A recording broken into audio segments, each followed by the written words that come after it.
hacer la defensa contra arma blanca, ¿vale? Hacer un pinchazo por debajo. Lo primero es decir que ante un arma blanca hay que salir corriendo, ¿ok?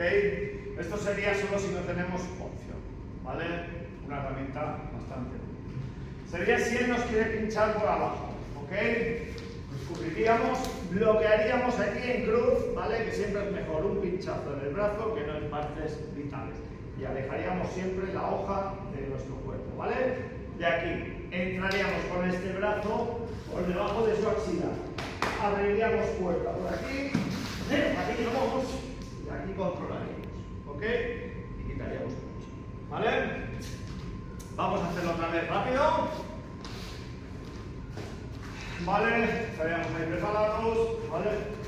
Impulsando y aquí controlo, ¿vale? Aquí controlaría, ¿ok?